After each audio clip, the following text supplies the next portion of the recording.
आप सौभाग्यशाली हैं, परम भाग्यशाली हैं। क्योंकि जहाँ आपको जीवन जीना सिखाया जाए, जहाँ आपको जीवन जीना सिखाया जाए, है ना, व्यवहार को मेंटेन करना सिखाया जाए, वहाँ बड़े सौभाग्य से ही पहुँचा जाता है।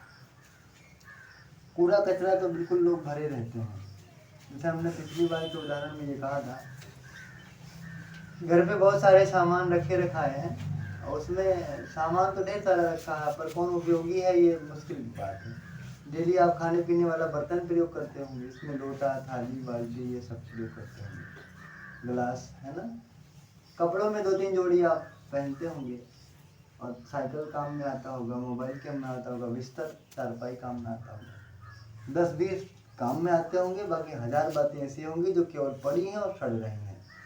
कुछ बातें तो ऐसी होंगी जो हमारे कई पुश्तों से चला आ रहा है, केवल उसको हम रोज हटाते हैं, झाड़ू लगाते हैं, कमरा साफ करते हैं, दिवाली के दिन तार पे से उतार के नीचे रखते हैं, पूरा पुताई करते हैं, फिर वही सब कर देते हैं। यही करते हैं, वो पुश्तों से चला आ रहा है, कोई यूज नहीं उसका, ना उसको कोई प्रणाम ही नहीं देता, कोई प्रणाम ही नहीं देता है कि नहीं।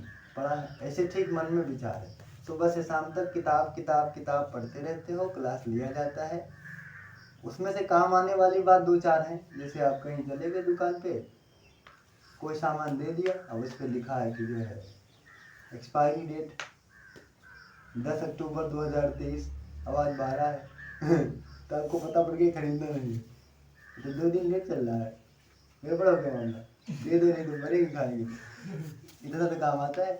फिर कोई आदमी आपको सामान लेना है, देना है, हिसाब किताब करना आपको आता होगा, कहीं जा रहे हो, वहाँ लिखा है लोहरौली, तो आप पढ़ लोगे, पता पड़ जाएगा ये गाँव का नाम है। कुछ चिट्ठियाँ आ गई तो पढ़ लोगे। कुछ बातें हैं जो उसमें से काम आती हैं, शेष बातें हजारों टॉपिक, आप सैकड़ों टॉपिक पढ़ते हैं, लेकिन वो कहीं व्यवहार में काम आने वाली नहीं है। आपको गुस्सा लग गया है तो सर चढ़ के बोलता है, सारा बर्तन वर्तन फूटने लगता है, थाली फेंकने लगते हो, झगड़ा करने लगते हो, उसका कोई कंट्रोल नहीं। वहाँ वो ज्ञान सब फीका पड़ गया, सारा ग्रामर, सारा इंग्लिश, सारा फिजिक्स, सारी केमिस्ट्री, सारी मैथ धरी धरी रह गई, कुछ काम आने वाला है नहीं। आपस में एक दूसरे को मित्र मानते हो, एक दूसरे से ईर्ष्या भी करते हो, वहाँ कोई ज्ञान काम नहीं आता है। तो ये चीज़ें थोड़ी कम आती है। और ऐसे में इसीलिए मैं कह रहा था, आप सौभाग्यशाली हैं कि हमें जीवन में क्या महत्वपूर्ण करना चाहिए, ताकि इस शरीर से हम अच्छा कर पाएँ, महान कर पाएँ। क्योंकि ये शरीर बदलना भी पड़ेगा। 60-70 साल 100 साल आदमी जीता है, उसके बाद ये शरीर छोड़ देता है, फिर दोबारा कहीं पैदा हो जाता है कि नहीं। हम शरीर हैं, ये आत्मा, हम आत्मा है, हम तो निकल जाएंगे इसमें से, शरीर पे नहीं रह जाएगा। ये शरीर से भी कुछ अच्छा काम हो जाए, ज़्यादा अच्छा है, ठीक है। इसीलिए हम लोग जो है इन बातों को गौर सुनिए। आज इन बातों पे हमें बात करनी है। सबसे महत्वपूर्ण बात यह है कि हम लोग परिश्रम करते रहें, और परिश्रम करने के साथ साथ पढ़ाई में आप परिश्रम करते होंगे, बड़ी अच्छी बात है, उससे आपकी बुद्धि बढ़ती होगी, ये भी ठीक बात है, नंबर भी ठीक मिलता होगा, ये भी ठीक बात है, भविष्य में भगवान करे आपको नौकरी भी मिल जाए, ये भी ठीक बात है। लेकिन इसके साथ साथ 2 बातें और जोड़ के रखिए। एक तो ये जीवन जीने का ढंग आप व्यवस्थित करते रहिए, जीने की कला आएगी तो आनंद आ जाएगा एक। और दूसरी बात ये, साथ साथ कुछ सेवा करते रहिए, सेवा करते रहिए लोगों की, ताकि आप पुण्य भी इकट्ठा करते रहें। आपके पीछे जब सेवा का पुण्य लगा होगा, तो ये मान के चलिए कि जब भी आप कोई काम करेंगे तो उसमें आप बहुत अच्छे से उन्नति करेंगे। तो क्या करना पड़ेगा हमको, क्या करना पड़ेगा जीने की कला में? तो यह है कि आप केवल पढ़ाई से मतलब मत रखो। सुबह अगर आप जागते हो, टाइमिंग को ठीक कर लो। आप लोग एग्जाम देने वाले हो, पढ़ाई करने वाले हो, तो 4 बजे से पहले आप जगह करो। बहुत बच्चे 3 बजे जागते होंगे, प्रयास करिए कि 4 बजे के पहले या 4 बजे के आसपास, कुछ कम कुछ ज़्यादा चल सकता है, पर आप 6 बजे के बाद मत जागिए, ये गलत बात। 4 बजे के आसपास जागिए। जीने के ढंग में जागरण अच्छा होना चाहिए। सोने के लिए ये नहीं कि जब मन तब सोए, या हमारी आदत ऐसी है कि कभी 2-3 घंटे नींद नहीं आती, नहीं, ये बात ना हो। आपको सुव्यवस्थित जीवन जीने के लिए समय पे आप सोइए। आप तय कर लीजिए कि अगर आपको ज़्यादा पढ़ना है तो आप बहुत लेटेस्ट 10 बजे तक सो जाइए। सुबह उठ के ज़्यादा पढ़ लीजिए, ठीक है, पर रात्रि को ज़्यादा मत पढ़िए। सुबह का पढ़ा हुआ जल्दी याद होता है, कोई बताने वाली बात नहीं, आप सभी लोग समझते हैं।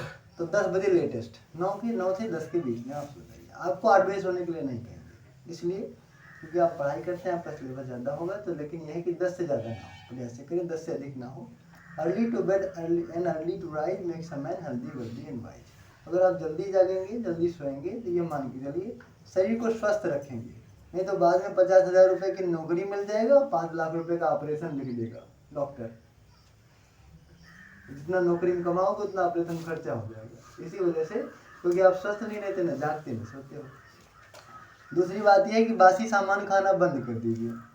तो ताज़ा सिर्फ घर पर मिलता है, दाल चावल रोटी सब्जी साग सब्जी फल और दूध, ये ताजे होते हैं, बाकी सब बासी। बासी का मतलब सब पैकेट के सामान से मतलब है हमारा। जितने भी पैकेट वाले सामान है उसे बिल्कुल तिलांजलि दे दीजिए। अब एक छूट हो सकती है, कभी कोई पार्टी हो तो खा लीजिए, वो भी हल्का। वो भी जब डेली वाली पार्टी हो तो मत खाइए।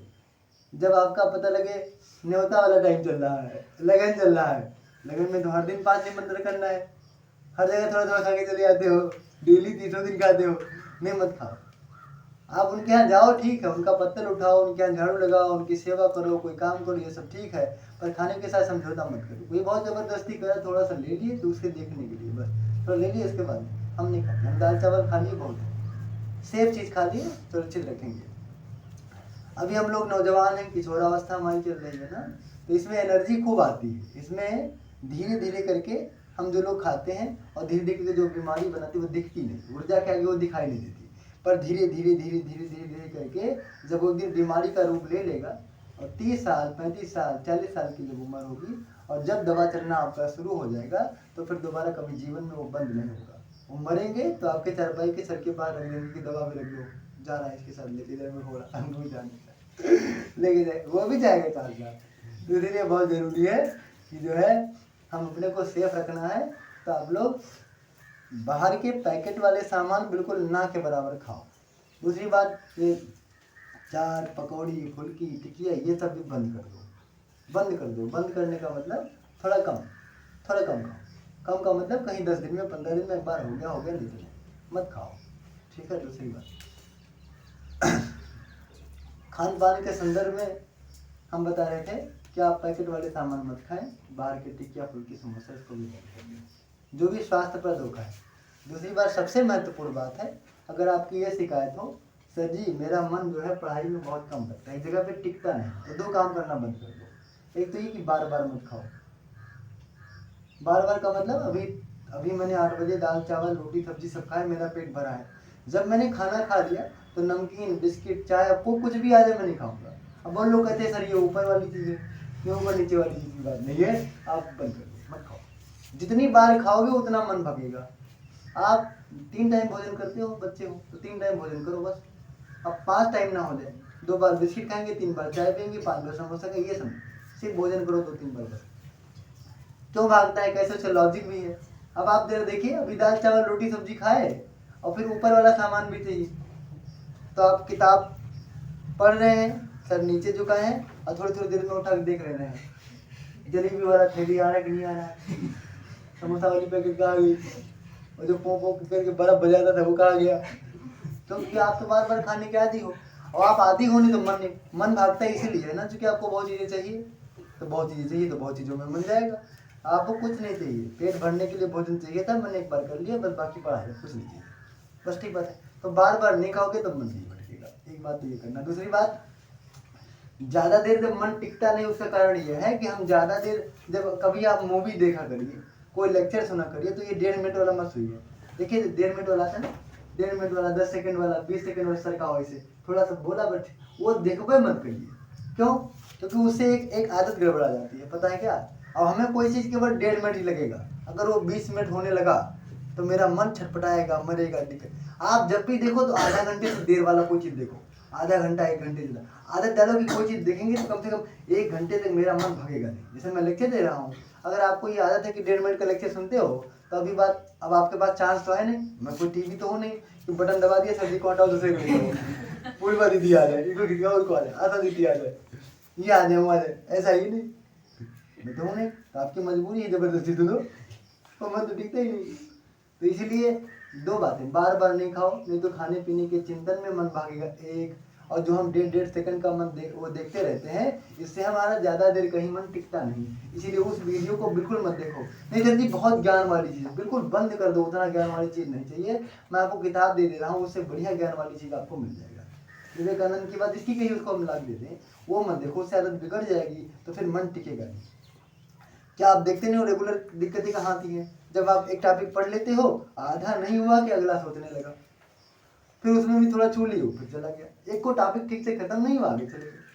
तो फिर इसको आप ठीक रखो। ये क्या मैं बता रहा हूँ, जीने की कला। जीने की कला में पहले जागने सोने का क्रम ठीक करिए, पहला एक। और दूसरी बात क्या करिए, खाने पीने पे आप संयम करिए। तो तीसरी बात ये कि जब भी कोई चीज़ देखिए तो लॉन्ग प्रोसेस कर देखिए, ताकि मन को लंबा जो है एकाग्र होने का मौका मिले, तो ये जगह पे लंबे समय तक टिक पाए। दो बात जीने के ढंग पर। सबसे महत्वपूर्ण बात यह है कि जीने का ढंग, खाने पीने का ढंग ठीक है, तो दूसरी बात वाणी का ढंग ठीक होना चाहिए। जब भी किसी से बोलो, ना बोलो ठीक है, कोई बात जरूरी था हम नहीं बोले चलेगा, खराब बात मत बोलो, कड़वी बात मत बोलो, सत्य बोलो पर मीठा बोलो। सत्य नहीं, आप सोचो सर मैं सही बोलता हूँ बट कड़वा रहता है, नहीं ऐसे ऐसा कड़वा मत बोलो, है ना। अब मेरे अंदर एक कमी है, आंखें हल्की सी तिरछी है, मैं देखता हूँ आपको तो लगता है इधर देखना हूँ, हल्का सा तिरछा है, एक आंख राइट वाला, ठीक है। अब कोई खड़ा हो जाए तिरछू, अब आपको तो मैं सत्य बोलता हूँ, मैं दिल को चोट नहीं पहुंचेगी, तो आप सत्य बोल ही रहे हो, तिरछा तो कहो, पर ये मुझे कितना तकलीफ देगा आप बताइए। इसमें कितने लोगों को कमी होगा, कोई सांवला होगा, कोई गोरा होगा, कोई काला होगा, कि नहीं छोटा होगा, कोई माठा होगा, किसी के चेहरे पे दाग होगा। अब मैं सीधे खड़ा दारू अब बताओ सत्य बोला होगा, दाग वाला लड़का उसको अच्छा लगेगा, बोल तो मैं सत्य ही रहा हूँ। ये सत्य नहीं, आप सोच विचार के बोला करो, किसी के हृदय को ठेस मत पहुंचाओ। नहीं बोलो चलेगा, शांत रहो, ठीक है, मौन रहो, लेकिन नहीं। तो कहने का मतलब यह है कि वाणी को मेंटेन करो। और मम्मी से, पापा से और परिवार वालों से, जिनने आपके शरीर को पैदा कर दिया, जिनके ऊपर पूरा जीवन आपका निर्भर है, दाल चावल रोटी सब्जी सब वही खाते हैं, रुपया पैसा सब कुछ वहीं पाते हैं, उनसे पलट के कभी भी जुबान लड़ाने की बात ना है। भले वो टाइट बोलते हो, आप रो ले ठीक है, दूर चले जाए ठीक है, पर प्रत्युत्तर मत दीजिए। आज नहीं तो कल वो आप मानेंगे कि मेरा बेटा अच्छा है। मजाक की बात नहीं करता हूँ। मेरे यहाँ कोई बात कहे, जाके कहे आई मम्मी से कि वो कह रहे थे, अजय कह रहे थे, मेरा नाम लेके बोल दीजिए कि देवा सर ऐसे कह रहे थे, तो उनको भरोसा नहीं करेगा, वो नहीं कह सकते, दुनिया कह सकता होगा पर वो ये बात नहीं कह सकते, उनको ये भरोसा है, क्यों मैं कभी बोलता नहीं ना। तो ये विश्वास आप दिलाएंगे तो पहले तो लोग डांटेंगे मारेंगे, वो अलग बात है कि भरोसा करेंगे तो आपको सब पे ना, फिर कोई आप कभी गलती भी होगी आपसे, तब भी आपका बाप मानने के लिए राजी नहीं होगा कि आपने गड़बड़ किया, आपकी माँ नहीं मानेगी, कोई दुनिया मानेगी, क्योंकि उसने देखा गरीब से आपको, तो कैसे मानेगी। बट ये बनाओगे तो बनेगा, कुछ भी बात हो जाए पर उससे कोई बात वो गलत कहते हैं तो समझा पाओ तो ठीक है, प्यार पूर्वक, मम्मी ऐसा नहीं ऐसा होता है, और ना समझे तो चुप रहो, पर डांट के मत बताओ, है ना। मैं डांटने वाला नहीं हूँ, आप लोग हंसी का मैटर ढूंढते रहते हैं, डांट के मत बताओ, ये गलत बात है, वाणी को ठीक कर लो। अगली कड़ी ये है, परिवार में जिसको भी जो जरूरी हो सेवा का अवसर गंवाए नहीं। मम्मी को गिलास पानी चाहिए, बार बार कहता हूँ उनको दीजिए, उनके पैरों में दर्द है, समय है तो दबाइए, नहीं है तब भी आप निकाल के दबाइए। अगर आपके पास समय है तो आप अपना थाली धुल लीजिए, अपना गिलास धुल लीजिए, झाड़ू पोछा कर लीजिए, जो भी काम मम्मी करती है वो सब कर सकते हो, कोई दिक्कत नहीं। कपड़े धुलने से लेकर के बर्तन धुलने तक, लड़का हो लड़की हो फर्क नहीं पड़ता, मौका मिले तो आप कर लो, क्या भेद रहेगा। बेटियां तो दुकान में बैठी, देखो एक एक एक लेडीज है, डेली कार लेके जाती हैं, तो शहरों की बात नहीं, यहाँ भी तो डेली कार से वो ड्यूटी करने जाती है, इससे निकलती है, देखते नहीं अब कौन है मुझे नहीं पता, पर जाती है। दूसरी बेटियां दुकान पे बैठती हैं, बेटियां टैक्सी चलाती हैं, बेटियां पैसा कमाती, बेटियां सब वो काम करती जो पुरुष लोग करते थे, क्रिकेट भी खेलने लगी है, जहाज भी चलाने लगी है, तो लड़के वो काम क्यों नहीं करती थी खाना बनाने वाले। अब वो तो जब बाहर जाएंगे तैयारी के लिए तो बनाना ही पड़ेगा। जहाँ भी मौका मिल जाए मम्मी का सहयोग करिए। ये क्या मैं बता रहा हूँ, जीने की कला, इसमें आपको बहुत आनंद आएगा, बहुत अच्छा, इतना अच्छा जीवन लगेगा, मैं क्या बताऊँ आपको, बहुत अच्छा। विद्यालय से मैं 1 घंटा लेट आता हूँ, और स्कूल में जैसे अभी स्कूल में ये होता है कि पेपर होने वाला है, तो सब 7 पीरियड पढ़ाते हैं, 7 पेपर को पेपर बना के दे दो, तो पेपर बना के देने के लिए लोग कहते हैं, तो लोग जो है आज 8 तारीख को देना था तो लेट कर दिए, 5 दिन दिए नहीं, अपना पेपर बना के नहीं दिए। और हम क्या है कि ये जो है 8 सते 56 लगभग 60-65 पेपर रहता है पूरे विद्यालय का, और मैं अपना भी बनाता हूँ और सबका टाइप करके प्रिंट आउट भी निकाल देता हूँ, अलग से 1 घंटा रुकता भी हूँ और घर पे लाके भी टाइप कर देता हूँ। मैम ने कहा आप इतना मेहनत क्यों करते हैं, आप इतना देर से क्यों जाते हैं। हमने कहा देखो ऐसा, मुझे किसी का डर नहीं लगा, ना मैं किसी डरता हूँ, और न ऐसा है कि जो है किसी के धमकाए काम करता हूँ, ना मेरी कोई मजबूरी है। सही बात तो ये है कि जब मैं खूब काम करता हूँ तो मुझे खूब आनंद आता है, बस एक ही चीज़ है, जब मैं कोई अपना कर्तव्य अच्छे से कर ले जाता हूँ तो मेरे अंदर खूब अच्छा संतोष, खूब अच्छी नींद, अच्छे से आनंद आता है, इसीलिए मैं करता हूँ और कोई बात नहीं। ये बात नहीं कि आप लोग जो है आधे घंटे पहले जाते हैं तो मैं 1 घंटा लेट में जाऊँ तो मुझे इसलिए क्योंकि मुझे डांट फटकार के बैठाए रहते हैं, नहीं मैं नहीं रुकूंगा तो नहीं रुकूंगा। तो सही बात तो यह है कि मुझे वो काम करने से खूब भीतर आनंद आता है, इसीलिए हम करते हैं। तो ये सब इसलिए मत करो कि जो है ये मेरी मजबूरी है, माँ बाप ने पैदा किया तो पानी देना ही पड़ेगा, इसलिए मत करो। वो काम करके आपको इतना आनंद आएगा, इतना आनंद आएगा क्या मतलब। अगली बात ये कि सेवा किया करो।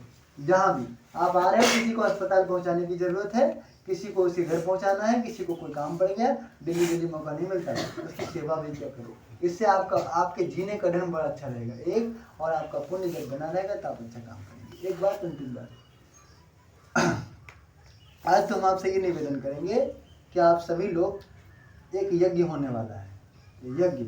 यज्ञ किस लिए? यज्ञ में जब आहुतियाँ स्वाहा करके बोली जाती हैं तो तरंग निकलती है पॉजिटिव। गायत्री मंत्र बोला जाता है तो 1,10,000 तरंग निकलती है। और जब कई लोग मिलकर के, 1000 लोग मिलकर के यज्ञ करते हैं तो कितनी तरंगें निकलती हैं। तो वातावरण में वो जाती हैं और वायु का संशोधन करती हैं, वातावरण को साफ सुथरा करती हैं। फिर जब आप बैठते हैं घुटन मर जाता है। एक जगह पे यज्ञ होगा तो उसका ऐसे राउंड करके 15 किलोमीटर तक उसका लाभ होता है। तो हम लोग यज्ञ कराने जा रहे हैं, उसमें प्रदर्शनी भी लगनी है, उसमें बच्चे प्रतिभागी भी बनेंगे, उसमें यज्ञ का कर्म होगा, उसमें प्रवचन भी होगा, उसमें बच्चों का लेक्चर क्लास होगा, उसमें पुस्तक मेला लगेगा, उसमें कलश यात्रा होगा, तरह तरह के कार्यक्रम उसमें होंगे। तो उसमें खर्चे भी लगने हैं। आपका हमारा दायित्व यह है कि हम भी उसमें सहयोग करें। तो आप भी सहयोग कर सकते हैं। क्या कर सकते हैं? आज जो है बाहर के सामान आप खाना, जैसे आप जो है टाफी बिस्किट नमकीन खाते हैं तो एक दिन में 10 रुपया 5 रुपया पर डे खर्चा करते हैं, वो खाना बंद कर दीजिए और जब वो इकट्ठा हो जाए तो उठा करके उस यज्ञ में आप दे दीजिए। दे देंगे तो आपका जो है बहुत लाभ होगा, बहुत फायदा होगा, देने से लाभ होगा। ठीक है, बशर्ते ये है कि आप सब लोग सहयोग करिए। अभी से बचाएंगे तो इसमें अगर 20 लोग पढ़ते होंगे, एक बच्चा अगर 100 रुपया भी हेल्प किया तो 2000 रुपये बड़े आराम से हो जाएंगे। इस कोचिंग सेंटर से, दिया क्लासेस से 2000 रुपये वहाँ बड़े आराम से हो जाएगा, बिना किसी जल्दी के। आप सामान को बचाइए। या यहाँ आपको फीस नहीं मांगी जाती तो आप जो फीस आप देते हो, तो मान लो कि मैं फीस ही दे रहा हूँ, यदि आपने दे दिया उसमें तो फीस भी नहीं लेंगे। इस हिसाब से आप दे सकते हैं, आपको लाभ करेगा, नुकसान नहीं करेगा। तो देने की वृत्ति आप, देने का बड़ा लाभ है। वैसे तो अगर आपने कोई बच्चा अगर 100 रुपया दे दिया क्या क्या भला होगा? उस यज्ञ में पता है कम से कम 1,500-2 हज़ार बच्चे जाते हैं और 1,500-2 हज़ार 3 हज़ार लोग जाते हैं, 5-6 हज़ार लोग आते हैं, और सुबह से लेकर के रात को 9 बजे तक डेली भंडारा ही चलता है। तो जितना आप 100 रुपया देंगे उससे तो एक पत्तल भी नहीं आना है कि पत्तल भी पूरा हो जाए। ना तो आपके पैसे के टेंट लगना है, ना उतनी आलू आ जाएगी, ना उतना जो है आटा आ जाएगा, ना उतना जो है कलश आ जाएगा, ना उतनी पुस्तकें आ जाएगी। जो कुछ इसमें लगना है आपके 100 रुपये से कुछ ज़्यादा होना नहीं है। यानी कि जो आप पैसा देंगे उससे भगवान का भला होने वाला नहीं है, यज्ञ का भला होने वाला नहीं है। बूझ बूझ से घड़ा जरूर भरता है, पर आपके इतने देने से कुछ नहीं होगा। पर यह है कि उसके बदले आपको बहुत मिलेगा। कैसे? सुदामा जी चले गए कृष्ण भगवान के पास, दिया क्या? 3 मुट्ठी चावल, वो भी कच्चा। इससे भगवान का भला हो गया होगा, पेट भरा होगा, तृप्त हो गए होंगे। अरे पेट में दस्त हुआ होगा मुझे लगता है, कच्चा चावल चबा के देखो कभी पता पड़ेगा क्या होता है। 3 मुट्ठी चावल से भगवान का भला कुछ नहीं हो गया। भावपूर्वक को दिए थे, मांगा दे दिया, 3 मुट्ठी कुछ चावल कच्चा खा ले, देखो अभी पेट खराब हो जाए, गैस बनने लगे, पेट दर्द हो जाए। भगवान का कोई भला नहीं हुआ। सुदामा का भला हुआ कि नहीं हुआ? 3 मुट्ठी के चावल के बदले में तीनों लोग दे दिया। तीनों लोग अगर नहीं समझते हो तो सीधी बात ये समझो, जो वहां से निकले, द्वारिका से निकले और अपने घर पे पहुंचे तो वो जो है क्या कहने लगे कि मैं कितना चलूंगा तब मेरा घर आएगा। तो फिर घूम घूम के उसी घर में आ गए। सुदामा जी कहते हैं कि मैं कितना चलूंगा तब मेरा घर आएगा, ये तो मैं घूम घूम के फिर कृष्ण भगवान के घर में चला गया। ये कैसे हो गया? सही बात तो ये थी कि जैसा कृष्ण का महल था वैसे भी उनका महल बन गया। तो वो चल करके अपने महल में आए तो थे, वो सोच रहे थे अभी उन्हीं की गली में मैं घूम रहा हूँ, फिर वही घर आ गया। फिर आस पास देख रहे हैं बिल्कुल जैसे वो था वैसे उसी मोहल्ले में कब तक घूमूंगा, अपने घर का पहुंचूंगा। बाद में जब उसी द्वारे से उनकी पत्नी निकली, अरे ये कैसे हो गया? तो उनको पता पड़ा कि हमारा घर कृष्ण जैसा हो गया, हमारा गांव कृष्ण जैसा हो गया, सबको निहाल कर दिया 3 मुट्ठी चावल के बदले में। तो हम आप 100-250 देंगे, उससे एक का पंडाल लगे नहीं लगे भगवान जाने, उसके बदले में जो मिलेगा वो कमाल का मिलेगा। अगली कड़ी ये बताइए, जूठे बेर खिलाया था शबरी ने, जूठा बेर खा के पेट भर गया होगा? आपको तगड़ी भूख लगी हो, जंगल में आप लंबे लंबे पैदल चले हो और फिर कहीं किसी झोपड़ी मिल गई हो, वहाँ आपको जूठे पेड़ दे दे कहीं ये खाओ, अरे राम नाम का चालू तो दे रहे हैं तो ले आप। भूख लगती है तो कुछ अच्छा ढूंढता है, जूठे पेड़ खा ली। पता नहीं कृष्ण भगवान का पेट भरा कि नहीं, राम जी का पेट भरा कि नहीं भरा, लेकिन सही बात तो यह है सबरी निहाल हो गई, सबरी अमर हो गई, है कि नहीं। अछूत जात में पैदा हुई थी, लोग कहते हैं, ऐसा बताते हैं, लेकिन वो अमर हो गई, है ना। रामचरितमानस बिना उसके अधूरा है, क्योंकि सारी भक्ति के जो 9 खंड की भक्ति है सब उसी पर निर्भर है। उसी को जो है नवधा भक्ति का उपदेश दिया था, जिसमें गुरु गुरु गुरु अनुशासन में चलना भी आता है, सेवा धर्म भी आता है, इसमें भजन भी आता है, इसमें कीर्तन भी आता है, राम नाम का जप भी आता है, सब उसी में आता है, सब उसी से निकल करके आए, अमर हो गई। बताइए, ये बताइए, निहाल हो गई। जब पुल बन रहा था तो उसके दिमाग में आया गिलहरी के, मैं भी कुछ करूं, तो क्या करी, माटी लपेटी और माटी लपेट लपेट करके पूंछ में और जा करके समंदर में फेंकने लगी। पुल बन गया होगा उससे, पुल में उसे कुछ लाभ हुआ होगा, मुझे लगता है जितनी माटी वो पड़की होगी उतना नंदी लेके बाहर गए होंगे और पैर रखे होंगे, लपेट के लेके चले जाएंगे।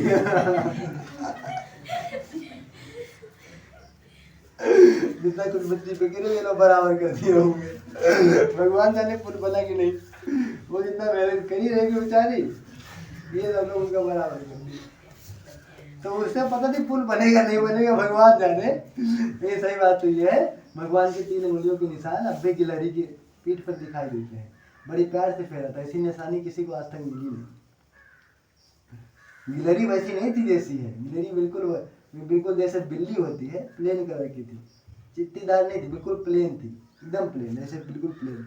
उस पर जो 3 धारियां बनी हैं वो भगवान राम की उंगलियां हैं, आज तक पूरे वो जो है उनकी पीढ़ियों पे ऐसे बनता चला आ रहा गया है, ये उन पर कृपा हो गया। देने वाले हमेशा निहार हो जाते हैं, बहुत निहार हो जाते हैं, ठीक है। तो इसीलिए मैं बोल रहा हूँ आप लोग जो है करिए। आप अभी आपको सोचते होंगे कि सर जी मुझे तो घर से खर्चा ही नहीं मिलता है, खर्चा मिलेगा, आप सोचो मुझे यज्ञ में देना है, और मांगना उनसे मत मांगना, भगवान से मांगना। गायत्री माता के सामने, गुरुदेव के सामने, भगवान भोलेनाथ के सामने, किसी के सामने बैठना, कहना मुझे वहाँ देना है, मुझे मिलता ही नहीं। देखना आपके मामा आएंगे और 500 रुपये भी देंगे। अब अलग बात है फिर आपको लालच आ जाए, बम खरीदो दिवाली में, गोला पड़ेगा। बताओ, आपको लालच आ जाए कि अब तो साड़ी लेनी है, अरे मतलब सूट हो गया ना, कपड़ा लेना है, वो तो दिलवा देंगे, पर आप लालच आ जाए वो तो पैसा दिला देंगे आपको, पता जैसे आ गया, दिया तो उन्हीं कृपा से आ गया, अब लालच आ गया, हम देने नहीं चाहते, तो वो तो आपकी कमी है। पर आप जैसे कहो कि मुझे उसमें पैसा देना है, आप भरोसा करना, बच्चे से मैं कह रहा हूँ, ये दावा करता हूँ कि आपके अंदर ये भाव आएगा तो देखना कि आपको पैसे मिल जाएंगे। कोई ना कोई अरुण बैठे हैं, ये अर्जुन बैठे हैं, अर्जुन, अरुण, आशा, माधुरी, 4 लोग पढ़ते थे ममता विद्यालय पर। 3 लोगों के पैसे मैं लेता था, ये लोग पैसे इन लोगों से जितना भी था, चमड़ी इनका जो है रक्त रत्न जोड़ इनका पैसा लेके गुरुदेव काम में लगा, सारे पैसे ले लेते थे। जिनका वजीफा भी गलती से आ जाए तो वो सब छट कर दिया, खाते नहीं थे, गुरुदेव काम में लगाते थे, ले लेते थे। अब एक दिन प्रिंसिपल साहब ने बुलाया इन 4 बच्चों को और कहते तुम लोगों का फीस माफ, 11 माफ 12 माफ। फीस कितनी रही होगी, कितना फीस था एक महीने का? 300 रुपया एक महीने का मान लीजिए, एक महीने का एक महीने का जो है 300 रुपया, साल भर का 3600 रुपया हुआ ना, 32-36, और 2 साल का कितना हो गया, 7200, 7000 रुपये एक बच्चे का माफ हुआ। 4 लोगों का 28,000 रुपया विद्यालय ने माफ कर दिया, तब जब ये दे रहे थे। आपका माफ कर दिया तो मुझे बताना, दे तो माफ कर दिया, आप इधर दोगे तो उधर कोई ना कोई भलाई हो जाएगा। हम लोग कुछ अच्छा काम करते हैं तो उसमें कुछ ना कुछ भगवान, तो इसलिए हम लोगों को ये वृत्ति देनी चाहिए, इससे जो पुण्य मिलेगा। एक बात, किसी की सेवा करना, मम्मी की सेवा करना, तत्काल फल की इच्छा मत करना। गुरु जी हम आपके यहाँ दान किए थे, मेरा घर तो नहीं बन गया, मैं नौकरी तो नहीं पा गया, अच्छा नंबर, उसका लाभ कहाँ मिला। अरे तो ऐसी बात करते हो जैसे एक बच्चे की मैंने कथा सुनी थी, कथा माने कहानी, स्टोरी, कथा सुनी थी, उसमें क्या था, एक बच्चे ने आम का जो है, किसी नहीं बोलते क्या होते, आम का बीज बोया, ठीक है, आराम से पाता, थोड़ा पानी वानी डाल दिया और सो गए, खेल खेल के सो गए। सुबह उठा, देखा आम पूरा पूरा खोद के देखने का कि अभी आम तो हुआ ही नहीं। अरे उसको फल खाने की इच्छा हुई, उसमें आम होगा? अरे मेरे रहने थोड़ी दे, फिर तो उसमें रहने दो, पानी दो, खाद पानी दो, सिंचाई करो, रखवाली करो, कोई चर नहीं जाए। चर जाने का मतलब कोई आगे गाय जो दुर्बुद्धि वाले हैं वो चर जाएंगे, चर के सब साफ कर लीजिए। अब उसे रखाओ, थोड़ा बड़ा होगा, मौसम आएगा, फिर बड़ा होगा, फिर वो पकेगा। जब वो बीज था, बड़ा होकर के जब पक गया तब फल देने लगा। अब वो फल देगा। यही बात ठीक संदर्भ में है। जब हम कोई कर्म करते हैं ना तो उसे पकने की आवश्यकता पड़ती है। आज ही के आज जो कर्म किया उसी को तो नहीं मिला, उल्ट पलट के देखने लगे। अरे पकने दो, जो पहले किया था वो आज मिल रहा है। किसी को तत्काल कुछ मिलता है? किसी ने किसी को गोली मार दिया, आराम छुट्टा घूम रहा है, कोई दिक्कत ही नहीं है। तत्काल उसे कुछ मिला, कोई सजा नहीं मिली। पर नहीं मिलेगा, अरे मिलेगा भैया, परेशान मत होना। किसी ने पूरी उम्र मेहनत किया, गरीब ही रह गया, परेशान मत हो, अगली बार वो प्रधानमंत्री बेटा बन पैदा हो जाएगा। सीधे जैसे पैदा हुआ तो एरोप्लेन में उड़ने लगा तो हम आप ईर्ष्या भी करेंगे, देखो जहाज घूम रहा, हमारी उम्र का लगता है। अब परेशान मत हो, किसी का कुछ कभी गया नहीं, यहाँ नहीं तो कल मिलना ही मिल रहा है। द्वापर कृष्ण भगवान के रूप में जब भगवान आए थे, तब वो राम जी के रूप में जब भगवान आए थे, जो उन्होंने पाप पुण्य किया था, है ना, वो जब कृष्ण भगवान बने तो उनको फिर मिला। या पढ़िए कि राम जी जब आए थे तो उन्होंने जैसा किया था, जब वहाँ कुछ नहीं मिला तो फिर जैसे ये बनता। आगे जन्म में जब आपको बराबर वो मिलता रहेगा। और ये नहीं कि आगे ही जन्म में, बहुत चीज़ें इसी जन्म में मिलती हैं। कितने खराब काम किए होंगे उसमें, है ना। अब कर्मों का सिद्धांत एक दिन हम बताएंगे। इसमें क्रिया और कर्म दो शब्द होते हैं। क्रिया का परिणाम तत्काल होता है, क्रिया शरीर से होती है तो क्रिया का परिणाम क्या होता है? तुरंत मिल जाता है। कर्म का परिणाम बाद में मिलता है। तो क्रिया क्या है? जैसे भांग खा ली, अब भांग खा ली नाचो झूमो, इसका परिणाम तो आपको तत्काल मिल गया। जहर पी लिए, टपक गए।